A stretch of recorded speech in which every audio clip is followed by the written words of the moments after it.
മാധ്യമപ്രവർത്തകയെ അപമാനിച്ചെന്ന case നടനും BJP. നേതാവുമായ സുരേഷ് ഗോപിയുടെ രാഷ്ട്രീയ ഭാവിക്ക് നിർണായകമാകും. സുരേഷ് ഗോപി നൽകിയ മുൻകൂർ ജാമ്യാപേക്ഷയിൽ സർക്കാർ സ്വീകരിക്കുന്ന നിലപാടും സ്വാധീനിക്കും. മുൻകൂർ ജാമ്യാപേക്ഷ ഹർജിയിൽ ഹൈക്കോടതി സർക്കാരിന്റെ നിലപാട് തേടിയിരിക്കുകയാണ്. ജസ്റ്റിസ് സി പ്രദീപ് കുമാർ ഹർജി ജനുവരി 8-ന് പരിഗണിക്കാൻ മാറ്റി. കേസ് പ്രതികൂലമായാൽ സുരേഷ് ഗോപിയുടെ രാഷ്ട്രീയ ജീവിതം പ്രതിസന്ധിയിലാകും. കേരളത്തിലെ ബി.ജെ.പിയുടെ സ്റ്റാർ സ്ഥാനാർത്ഥിയാണ് സുരേഷ് ഗോപി.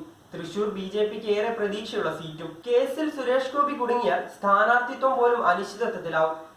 ഒക്ടോബർ 27-ന് കോഴിക്കോട് എരഞ്ഞിപ്പാലത്തെ ഹോട്ടൽ ലോബിയിൽ വെച്ച് ചോദ്യങ്ങൾക്ക് മറുപടി പറയുന്നതിനിടെ സുരേഷ് ഗോപി തന്റെ ചുമലിൽ പിടിച്ചുവെന്നും ഒഴിഞ്ഞു മാറിയപ്പോൾ വീണ്ടും ശ്രമിച്ചെന്നും ഈ ഘട്ടത്തിൽ കൈ തട്ടിമാറ്റിയെന്നും മാധ്യമപ്രവർത്തകർ പരാതിപ്പെട്ടിരുന്നു.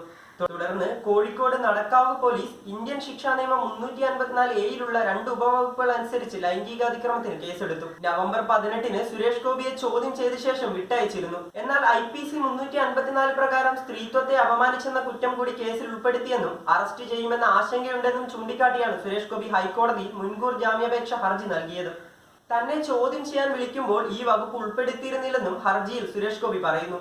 ജനുവരി 17-ന് മകളുടെ വിവാഹം ഗുരുവായൂരിലും സൽക്കാരം തിരുവനന്തപുരത്തും നടത്താൻ തീരുമാനിച്ചിരിക്കുകയാണ്.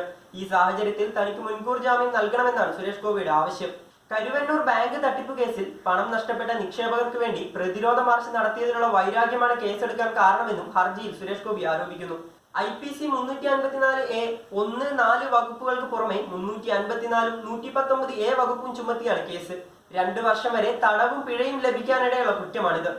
കോഴിക്കോട് വെച്ച് മാധ്യമങ്ങളോട് പ്രതികരിക്കവെ ചോദ്യം ചോദിച്ച വനിതാ മാധ്യമപ്രവർത്തകയുടെ തോളിൽ സുരേഷ് ഗോപി കൈവെക്കുന്ന ദൃശ്യങ്ങൾ സോഷ്യൽ മീഡിയയിൽ വൈറലായിരുന്നു.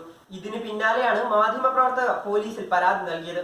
സംഭവം വിവാദമായതോടെ സുരേഷ് ഗോപി മാപ്പ് പറഞ്ഞെങ്കിലും നിയമ നടപടിയുമായി മുന്നോട്ടു പോകാൻ മാധ്യമപ്രവർത്തകർ തീരുമാനിക്കുകയായിരുന്നു. താമരശ്ശേരി ചീഫ് ജുഡീഷ്യൽ മജിസ്ട്രേറ്റിന് പരാതിക്കാരി രഹസ്യമൊഴി നൽകുകയും ചെയ്തു. സുരേഷ് ഗോപിയുടെ തിരഞ്ഞെടുപ്പ് പ്രചാരണത്തിന് തുടക്കമിടാൻ കൂടി തൃശൂരിൽ പ്രധാനമന്ത്രി നരേന്ദ്രമോദി എത്തുന്നുണ്ട്. ഇതിനിടെയാണ് മാധ്യമപ്രവർത്തകയുമായി ബന്ധപ്പെട്ട കേസിൽ സുരേഷ് ഗോപിയെ അറസ്റ്റ് ചെയ്യാനുള്ള നീക്കമെന്നും വിമർശനമുയരുന്നുണ്ട്.